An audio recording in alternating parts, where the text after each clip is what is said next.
Smagu, kad iškovojom pergalę, tikrai rungtynės nebuvo gražios, net tokios efektyvios, galima sakyti, daug pramestų metimų, klampės, bet tai yra tikri pliofai ir džiaugiamės nugalėdami pirmą kovą, bet dar toliau laukia mūšis. Turbūt ir buvo galima tikėtis tokių klampių rungtynių, nes jūs kaip ir žaidėte išvien ir tų jėgų turbūt nėra tiek daug ir varžovas toksai, kur į tokį krepšinį galima įsivelti.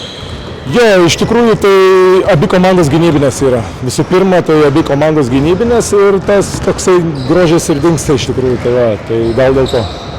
Buika ir Juzėnas turbūt yra ir bus tie pagrindiniai akcentai, į kuriuos reikia kreipti dėmesį, tai kaip galvojate, ar šiandien pavyko tas problemas įspręsti?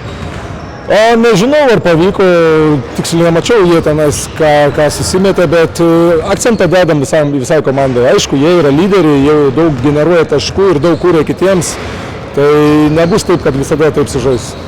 Pavyko perlaužti, šios serijos turbūt nepavyko perlaužti, bet bent jau namų aikštelės pranašumą varžovai prarado šiuo metu, tai gal ir psichologiškai lengviau dabar prieš tas atsakomąsias rungtynes jau namuose.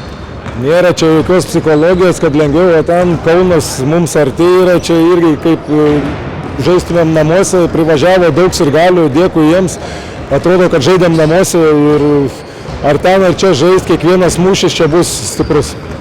Ir nemažai to centravimo, žaidimo po krepšiu, turbūt čia ir dėdat savo akcentus puolime. Visai dėjom ir po krepšiu, aišku, ir kai kuriuos dar momentus išnaudojom, tai ant kitų žaidėjų. Bet Pukelis, aišku, turi tą svarbą didelę. Ir pačioje rungtynių pabaigoje dar tokių nepavyko ir klaidų, galbūt ir koncentracijos išvengti, varžovas meta baudą, pats atsikoja kamuolį, įmeta tritaškį, paskui tų antrų šansų daug. Tai galima sakyti ir gale truputį ir pasisekė, kad varžovai tos metimus metė pro šalį. Galimai taip, reboundai ofensai tenais apylygiai po 12-13, tai kiekvienas kamuolys tokiuose rungtynėse yra svarbus. Kiekvienas žaidėjas yra svarbus, kuris išeina aikštelę, negali būti kažkokių kvailų kliurkų, tai viskas svarbu.